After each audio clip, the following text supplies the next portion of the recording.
বলছি, আমি শুনেছি। আচ্ছা, আরেকবার বলুন। ওরা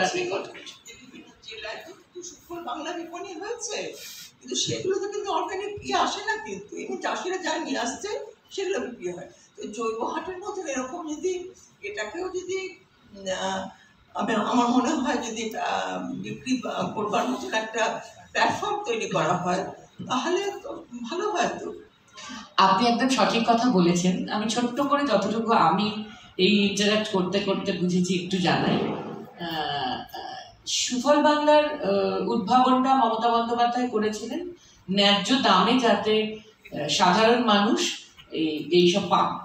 যেহেতু বাজারে অনেক সময় ফাটকা বাজার অনেক কিছু কারণে দাম বেড়ে যায়, মাঝে মাঝে উনি তাদের ধরে বকাবকি করেন, এই সদ্য করেছেন। এইসব করে সুফল বাংলাটা একটা করেছিলেন, যার এখন প্রায় 450-500 আউটলেট সারা বাংলায়, প্রচুর আউটলেট, যেখানে ওই দাম বেঁধে দেওয়া আছে। ওখানে কখনোই বেশি দামে জিনিস বিক্রি করা যায় না, ন্যায্য মূল্যে বেচতে হয়। এখান থেকে সুফল বাংলার উদ্ভব। জৈব চাষের বিষয়টা, যেটা পেস্টিসাইড বা কেমিক্যাল ছাড়া, সেটা এখনো এত ব্যাপ্ত নয়, মানে এতটা আমরা পাই না যে অনেক চাষি করেন এমন নয়। সেই জন্য আপাতত একটা জায়গায় শুরু করা হয়েছে। তবে আপনি ঠিকই বলেছেন, এনাদের ভাবনায় এটা আছে। সেই জন্য সুফল বাংলার একটা অংশ করা হয়েছে সুফল বাংলা গ্রিনস। যারা সুফল বাংলা গ্রিনস ওই কৃষি বিপণন দপ্তরের পক্ষ থেকে ওরাই সুফল বাংলা চালান, আবার সুফল বাংলা গ্রিনসটা এই অর্গানিক হাটে ওরা যুক্ত করেছে। ওদের ভাবনায় আছে, আমি যতদূর পূর্ণেন্দু বাবুদের থেকে বা মমতা বন্দ্যোপাধ্যায় থেকে জেনেছি, বা কৃষি বিপণন দপ্তর থেকে জেনেছি, ওখানে এখন বিভাগীয় মন্ত্রী বেচারাম মান্না, যে ওরা চাইছেন আস্তে আস্তে ওই যেরকম স্পেন্সার বা ইত্যাদিতে থাকে একটা করে র্যাক, এখানে শুধু অর্গানিক, সেই রকম যতটা, এখনই হয়তো 500 আউটলেটে পারা যাবে না, কিন্তু যতটা ওই সুফল বাংলাতেই সুফল বাংলা গ্রিনসের একটা করে র্যাক করা যায় কিনা এই বিষয়টা এরা ভাবছেন। কিন্তু এখনো অনেক চাষি জৈব করেন না, ফলে এখনই অতটা জিনিস পাচ্ছেন না বলে এখনই শুরু হয়নি। তবে এটা আমাদের ভাবনায় আছে। আপনি সঠিক বলেছেন, এটা করতে পারলে সবচেয়ে ভালো হবে। একটা জায়গায় এটা যদি স্প্রেড করা যায়, এটা এখনই বাস্তবতা, অবজেক্টিভ রিয়ালিটি নেই বলে পুরোটা করে ফেলা যাচ্ছে। তবে ভাবনায় আছে। আপনি আমি তো ভরসা রাখছি, আপনিও ভরসা রাখুন, নিশ্চয়ই এটা করে ফেলা হবে কিছুদিনের মধ্যে। Thank you. তো আমরা জানতাম এটা ওনার সাবজেক্ট, ফলে এটা নিয়ে উনি তো এক্সপার্ট হবে। উনি যখন কৃষিতে গেলেন, আশ্চর্য হয়ে দেখলাম যে এটাই ওনার সাবজেক্ট মনে হলো তখন। 3 বছর 2 মাসই শুধু কৃষিকর্মণ পুরস্কারের জন্য বলছি না, উষর জমিতে, নন ফার্টাইল ল্যান্ডে, বিশেষ করে ওয়েস্ট বেঙ্গলে, যেটা আপনাদেরও কাজের জায়গা, পুরুলিয়া, বাঁকুড়া, পশ্চিম মেদিনীপুর, ঝাড়গ্রাম, বর্ধমান বা বীরভূমেরও পশ্চিম ভাগ, ছোটনাগপুর মালভূমি অঞ্চলের কিছুটা, যেটা আমাদের রাজ্যে আছে, সেখানে কি করে, সেখানে চাষ ভালো হয় না, কিন্তু সেখানেও কি করে ভালো চাষ হয় সে ব্যাপারে ওই সময় পূর্ণেন্দুদা অনেক গুরুত্বপূর্ণ কাজ করেছেন।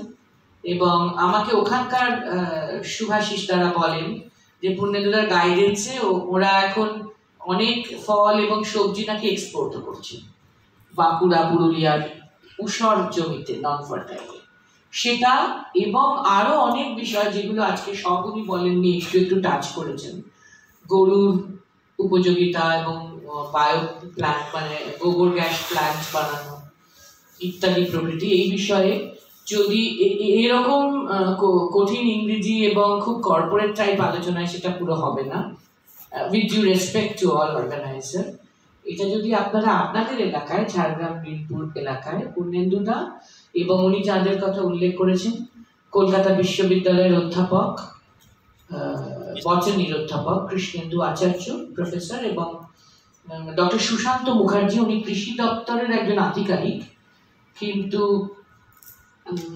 তিনিও ওই পূর্ণেন্দুদার কথায় অনুপ্রাণিত হয়ে বলাগড়ে, এবং এখন আরো বলাগড় শুধু না, আরো অনেক জায়গায় এই সাস্টেনেবল এগ্রিকালচার, জৈব চাষের বিষয়ে কাজ করছেন।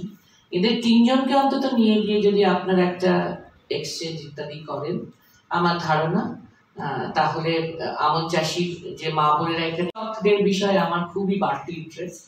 তারা বেশি উপকার পান, তারা অনেক বেশি উপকৃত হন, এটা আমি চাই। তো এদের মতন যারা বিশেষজ্ঞ তাদের নিয়ে গিয়ে একটু মা বোনের, এরা মাটির মানুষ সবাই, এরা যে যাবেন এবং এরা যদি ওদের সঙ্গে শেয়ার করতে পারেন, কথা বলতে পারেন, তাহলে সত্যিই আপনাদের নারী কৃষকরা উপকৃত হবেন। এটা আমার একটা ছোট আম্বল সাজেশন রইল, আপনারা ভেবে দেখুন। আপনারা ভালো থাকুন, খুব ভালো চাষ করুন এবং আরো বেশি করে সাস্টেনেবল এগ্রিকালচার, জৈব চাষ, প্রাকৃতিক চাষ এসবের মাধ্যমে আমাদের নানান উপকার করুন। আপনারাই অন্নদাতা, আমরা তো কিছু করি না, বলতে টলতে পারি বলে আমরা নানান কিছু হই, ছবি টবিও বেরোয়, আমাদের লোকে চেনে, কিন্তু আমরা হাতে কলমে কিছুই করি না। আপনারা করেন, কৃষকরা করেন বলে আমরা খেয়ে পরে বেঁচে থাকি। কৃষক এবং শ্রমিকদের কাছে আমরা কৃতজ্ঞ, আমরা কিছুই বানাই না, তারাই সব বানান, আমরা তাদের উপর নির্ভরশীল, কিন্তু নামটা আমাদেরই হয়। আমি আন্তরিকভাবে তাই এখানে উপস্থিত কৃষক যারা আছেন তাদেরকে প্রণাম জানাই, কারণ আপনারা উৎপাদন করেন বলে আমরা খেতে পারি, নইলে আমরা না খেয়ে থাকতাম। আপনারা ভালো থাকবেন। আর আমি যেহেতু 3বার এমপি হওয়ার সুযোগ পেয়েছি, আরো অনেক কিছু কৃষক যেন হওয়ার সুযোগ পেয়েছি, আপনাদেরকে আন্তরিক অনুরোধ করব, যে কোনো প্রয়োজনে আমাকে আপনারা খাঁচিয়ে নেবেন, কাজে লাগাবেন, শুধু ভাষণ শুনবেন না। পূর্ণেন্দুদা যখন মন্ত্রী 14 থেকে 17, সেই সময়ে যেখানে যত জৈব চাষী তাদের সঙ্গে যোগাযোগ ইত্যাদি করে তারা যাতে কলকাতার কোনো না কোনো আউটলেটে একটু আসেন, দেন, এরকম একটা সংযোগ স্থাপনের একটা প্রচেষ্টা পূর্ণেন্দুবাবু শুরু করেন। তাই কলকাতার বাসিন্দা হিসেবে আমি ব্যক্তিগতভাবে প্রাক্তন কৃষিমন্ত্রী পূর্ণেন্দু বসুর কাছে কৃতজ্ঞ। ফলে 15 সাল থেকে আমি আমার বাড়ির কাছে নাগেরবাজার এবং বাগুইঘাটির 2 জায়গায় 2টি জৈব হাট, রবিবার বুধবার আর রবিবার বৃহস্পতিবার পাই, এবং 15 সাল থেকে আমি জৈব ছাড়া প্রায় কিছু খাই না। যেহেতু সুযোগ পাচ্ছি, চাষিদের কাছ থেকে কিনি এবং সেটাই রান্না করে খাওয়া হয়, এবং তাতে আমি এবং আমার 84 বছর বয়স্ক মা, আমরা স্বাস্থ্যের দিক থেকে অনেক ভালো আছি এবং স্বাদেও আমরা আগে যা খেতাম তার থেকে অনেক ভালো জিনিস পাচ্ছি বলে আমি অনুভব করছি।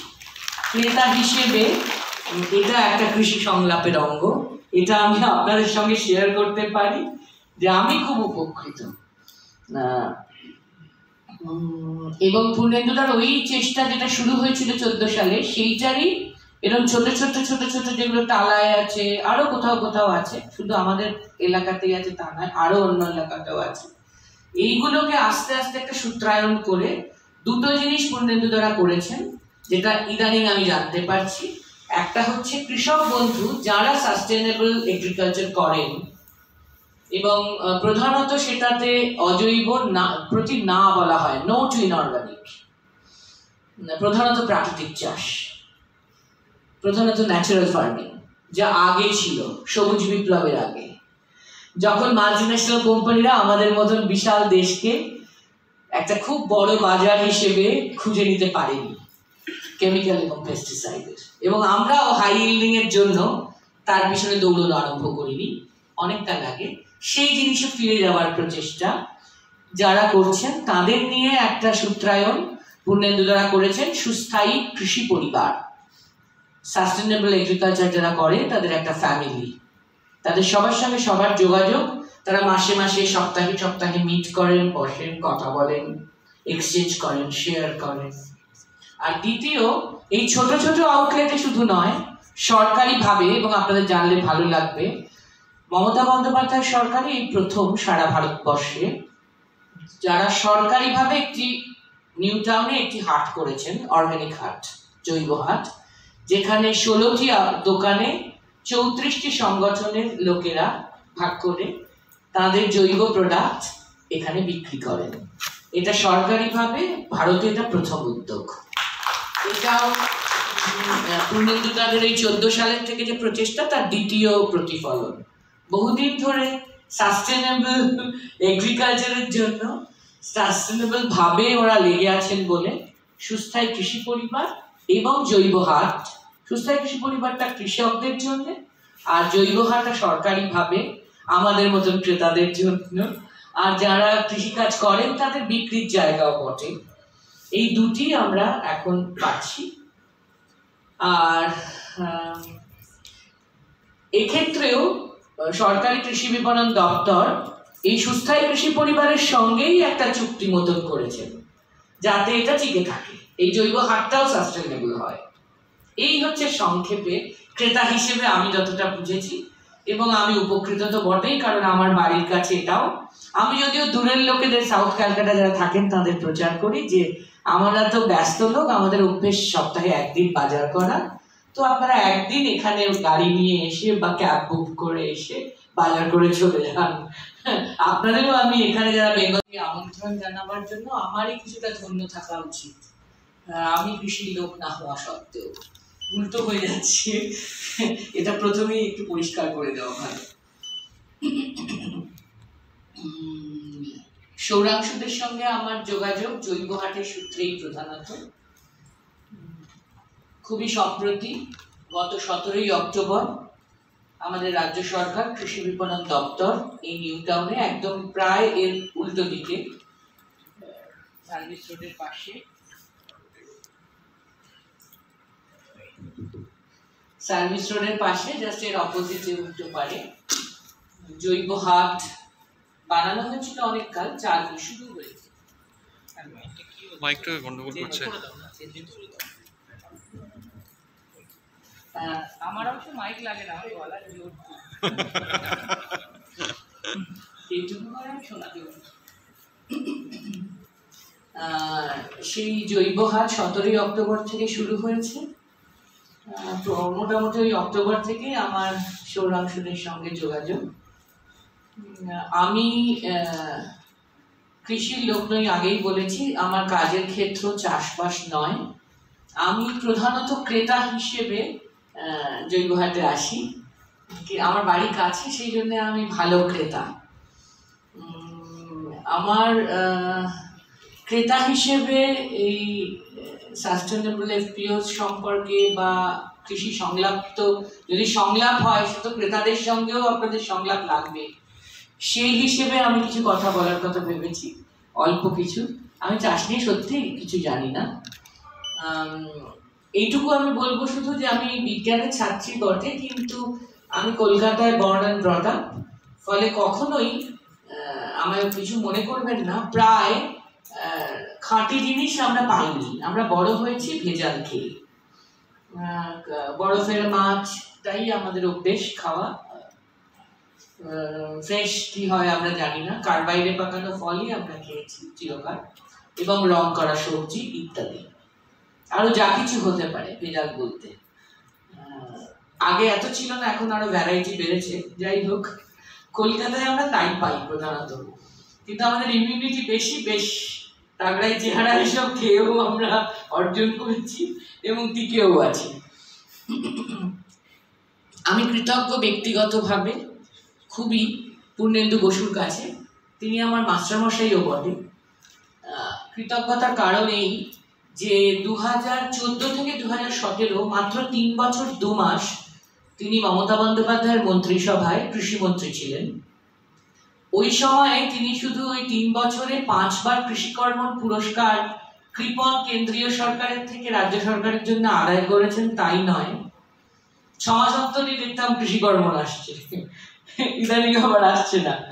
তো এটা শুধু নয়, আমরা যারা ভেজাল খেয়ে বড় হয়েছি বলে একটা, যাই হোক, দুঃখ ছিল বা ছিল না, তারা একটা অজানা জিনিস আবিষ্কার করলাম উনি মন্ত্রী হওয়ার পর, যে জৈব চাষ বলে কিছু হয়, এবং প্রাকৃতিক চাষ বা যেখানে কেমিক্যাল বা পেস্টিসাইড ব্যবহার করা হয় না, ফলে ভেজাল ছাড়াও আমরা পেতে পারি, এবং চাষিরা নিজেরা এসে বা কোনোভাবে আমরা কলকাতা সারাউন্ডিংয়ে সেই জিনিসও পেতে পারি, সেই ফসল, সেটা মাছ মাংস ডিম থেকে, সবজি থেকে, ফল থেকে, গ্রসারি পর্যন্ত, চাল ডাল।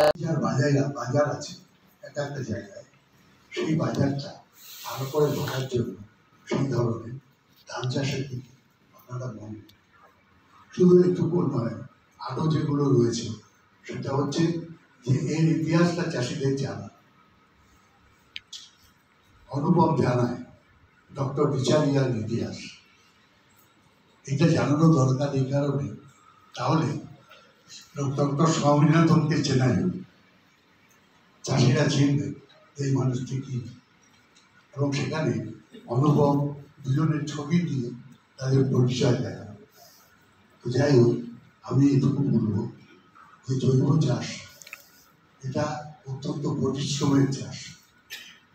চাষিদের এই যে পরিশ্রম করার ক্ষমতা হারিয়ে গেছে, সেই পরিশ্রম তাদের আবার করতে হবে।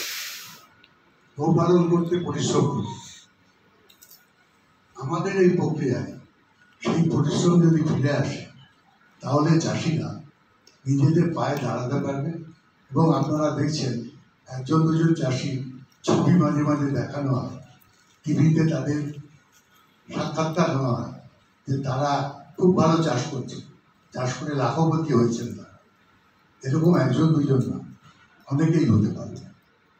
এটার জন্য সরকারের উপর নির্ভর করতে হবে না, এই লাখপতি দিদি হোক তারা, এর জন্য অপেক্ষা করতে হবে না। তারা চাষ করে লাখপতি দিদি তারা হতে পারে। কাজেই আমি এই যে কথাগুলো বলছি, সেটা হচ্ছে নিজের পায়ের জোরে, কোমরের জোরে দাঁড়ানো এবং আগেকার চাষকে ফিরিয়ে আনা। ধন্যবাদ, ভালো থাকুন।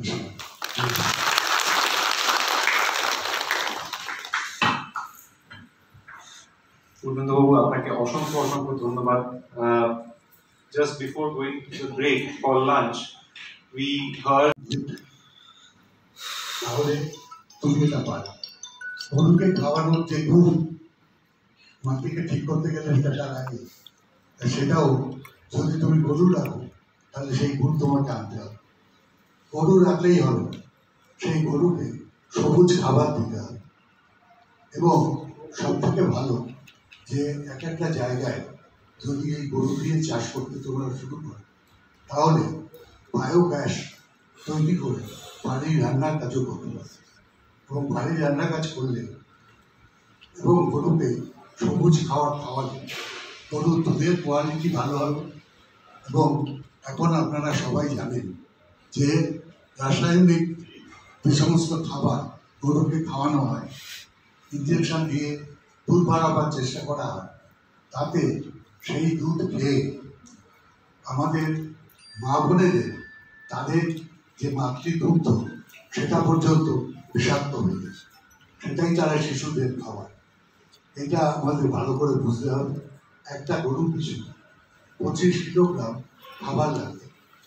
বায়োগ্যাস যদি আপনারা তৈরি করতে চান কোথাও, আমাদের সাথে যোগাযোগ করুন। বায়োগ্যাস ট্রেনিং আমরা দিয়েছি চাষিদের, অন্য কাউকে। চাষিরা এই বায়োগ্যাস তৈরি করতে পারেন। এখন আমরা এটা যোগের সাথে বলতে পারি যে তারা ট্রেনিং দিয়েছেন এবং ট্রেনিংয়ে পাশ করেছেন।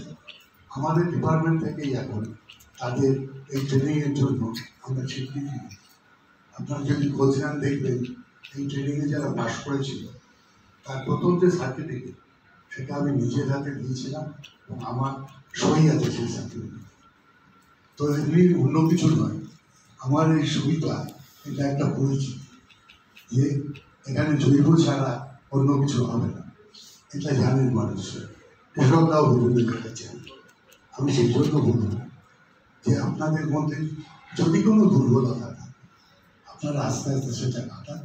একটা এরিয়া বাছুন যে এরিয়াতে আপনারা 100 জৈব করুন এবং সেখানে আমাদের সহায়তা নিন। আমরা সহায়তা করতে 100 রাজি আছি। বিশেষ করে আমি আবারও বলব যে বিনপুরের দিকে যে চাষটা হচ্ছে, আপনারা অ্যারোমেটিক রাইস করেন। আমি আপনাদের বলব যে শুধু অ্যারোমেটিক রাইস করুন, আজকে পয়সা পাবেন, আগামী দিনে পাবেন না। তার কারণ অ্যারোমেটিক রাইস খাওয়ার লোক এত নেই। জনসংখ্যার দিকে যদি আপনি ভাবেন, স্থানীয় বাজারের কথা যদি ভাবেন, তাহলে আপনাকে আরো বহু ধরনের চাল করতে হবে। যে নামগুলো স্থানীয় মানুষ জানেন, সেই ধান অর্থাৎ ফোক রাইস, লোকাল যেগুলো ফোক রাইস, সেগুলোকে বাছুন। যার উৎপাদন বেশি এবং সেখান থেকে আমরা আমাদের যে নিজস্ব সংস্কৃতি তাকে ফিরিয়ে আনতে পারি। এই বিষয়টা অত্যন্ত গুরুত্বপূর্ণ। না হলে সেই জন্য তারা ইতস্তত হয়ে আলো অনেকেই প্রচুর ঘাস ছেড়ে দেয়, ছেলে মেয়ে এখন চাষ থেকে সরিয়ে তার অন্য কোথাও নিয়ে যাওয়ার চেষ্টা করে। তাহলে এই মূল জায়গায় যদি আমরা যাই তাহলেই দেখব যে আমরা আমাদের মা বোনেদের মুখে হাসি ফোটাতে পারি, তারা দু পয়সা দেখতে পারে এই চাষের মধ্যে দিয়ে।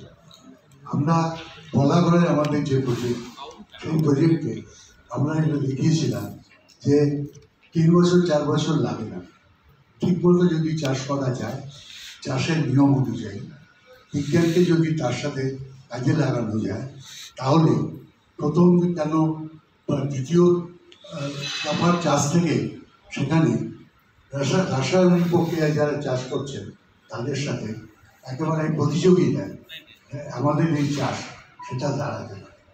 এবং এর সাথে আপনারা সবাই শিখছেন, যারা জানেন তারা শিখছেন যে মাটির নিচে যে অণুজীব আছে সেগুলোকে উজ্জীবিত করতে না পারলে মাটি কথা বলবে।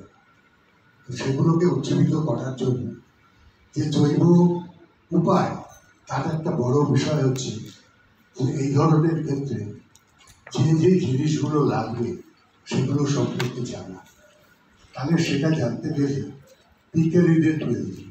আমরা সেই জন্য কলকাতা বিশ্ববিদ্যালয়ে কৃষ্ণেন্দু আচার্য, তাকে আমরা সংগ্রহ করেছি।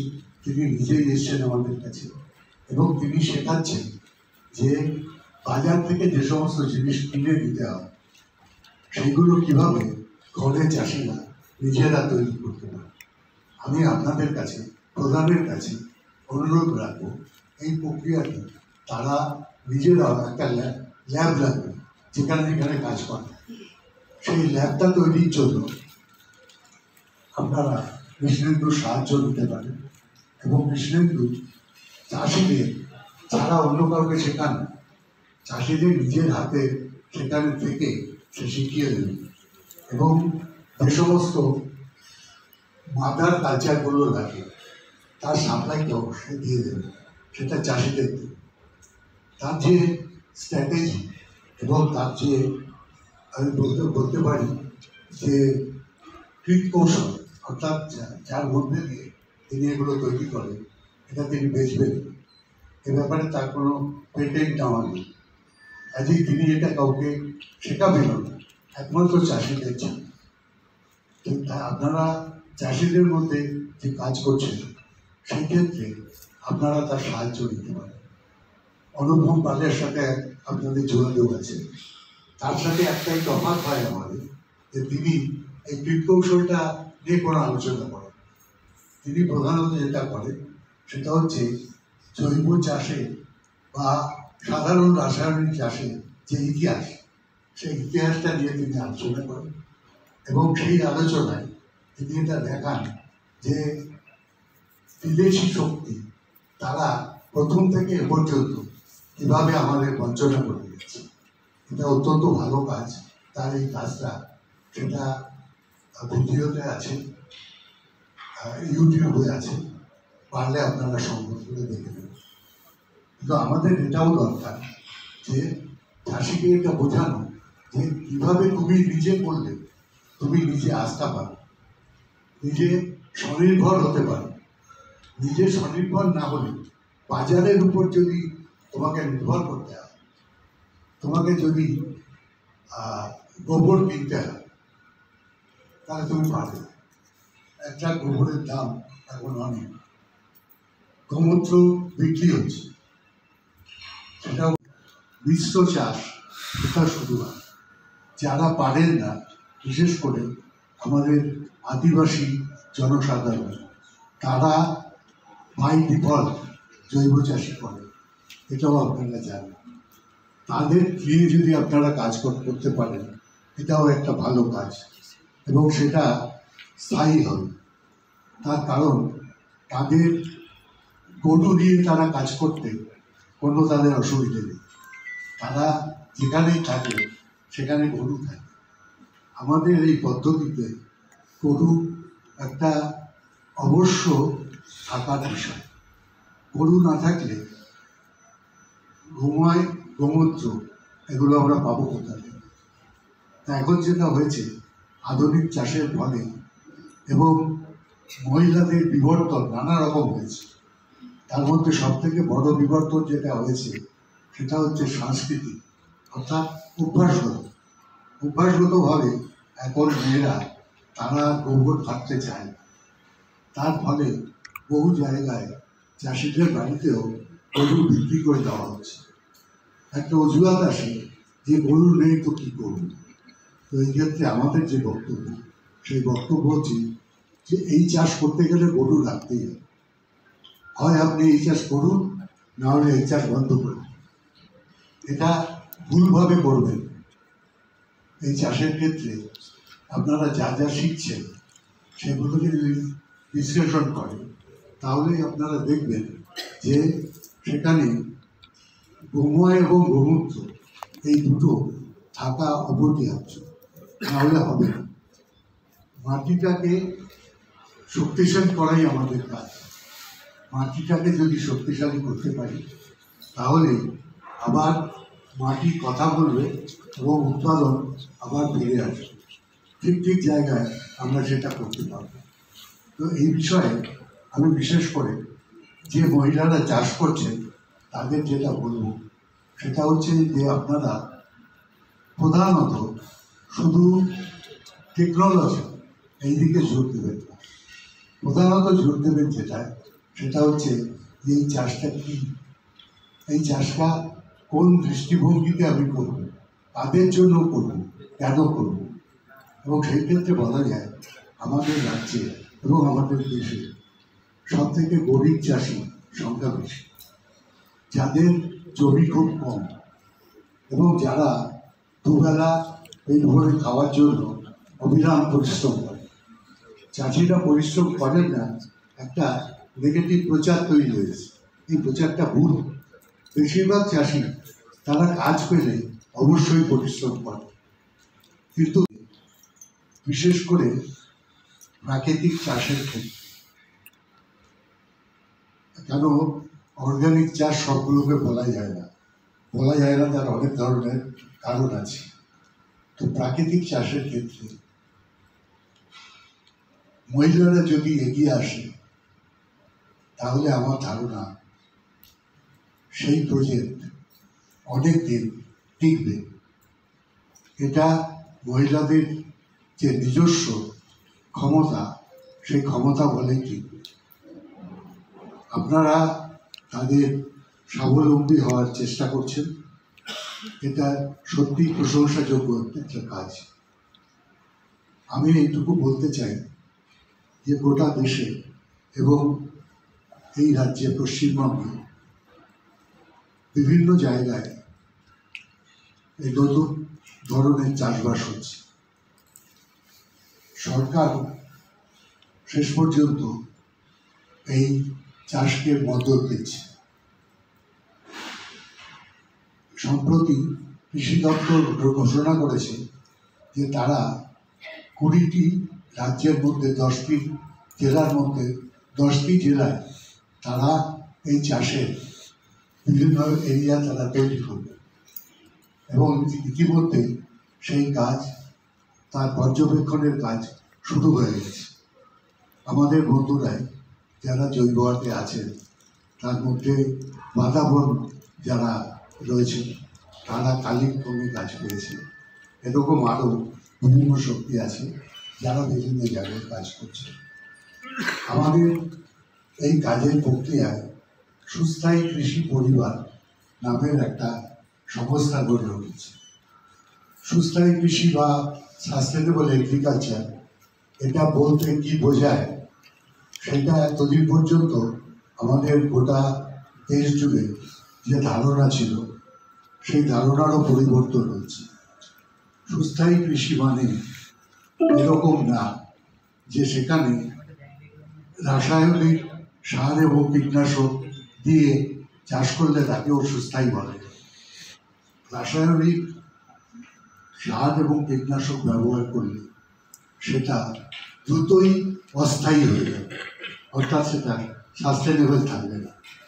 তো সাস্টেনেবল বা সুস্থায়ী চাষ এইটা করতে গেলে এই যে রাসায়নিক ছাড়া যে পদ্ধতিতে আমাদের দেশীয় পদ্ধতি এবং তার সাথে বিজ্ঞানকে যুক্ত করে আধুনিক বিজ্ঞান অনেক দূর এগিয়েছে। আগে যেভাবে সুস্থায়ী চাষ হতো, অর্থাৎ প্রায় বলা যায় 50-60 দশকের আগে পর্যন্ত রাসায়নিক সার দিয়ে চাষের শুরুর আগে পর্যন্ত সেগুলো সবই সুস্থায়ী চাষ ছিল এবং জৈব চাষ আমরা বলতে পারতাম। বহু ক্ষেত্রে কাজ করেন। আমার সাথে তাদের পরিচয় হয়েছিল ওয়াটার ম্যানেজমেন্ট প্রজেক্টে। তো আজকে প্রধানের যে ভূমিকা, সেই ভূমিকাকে আমি স্বাগত জানাচ্ছি, শ্রদ্ধা জানাচ্ছি। মঞ্চে যারা উপস্থিত আছেন, মিস্টার প্রফেসর শম্ভু প্রসাদ, নমস্তে।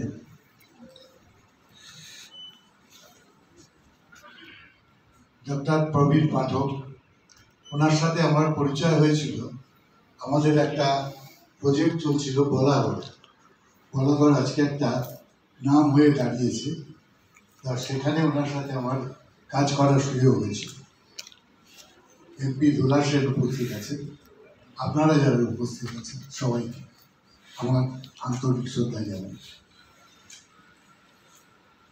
সৌরাংশুরা এই সামনে জৈব হাট, আপনারা জানেন সৌরাংশুরা সেখানে যুক্ত হয়েছে এবং প্রধানের বিভিন্ন জায়গায় যে কাজ হয় তার যে উৎপাদিত ফসল সেগুলো আসছে জৈব হাটে, এবং জৈব হাটে খুব দ্রুততার মধ্যে ওটা বেশ নাম করেছে। এটা আমাদের দিক থেকে খুবই ভালো আশার বিষয়। এখানে যে মহিলারা আছে, আমার যতদূর ধারণা আঙুর চাষি, তারা আমার বিভিন্ন বন্ধু বান্ধবদের সাথেই তারা কাজ শুরু করেছিলেন। তাদের যে মূল সংগঠক ছিলেন আমি তাকে চিনি। তারপরে যখন প্রধান প্রথম থেকেই এখানে কাজ শুরু করলো, ডক্টর অনুপম পাল, তার কাছ থেকে আমি রিপোর্ট পাই কাজ কি হচ্ছে না হচ্ছে। তারপর প্রধানের এরা আমার কাছে এসেছিলেন এবং তাদের সামগ্রিক যে কাজকর্ম তার উপরে আমাকে সংক্ষিপ্তভাবে তাকে দেখিয়েছি। তো আমি তো বললাম যে প্রধানের সাথে আমার কাজের সূত্রে পরিচয় অনেক আগে। আমি ঝাড়গ্রাম বা বীরপুরে যারা কাজ করছেন মহিলারা, এখানে এই প্রজেক্টে আমি খুব গুণগ্রাহী।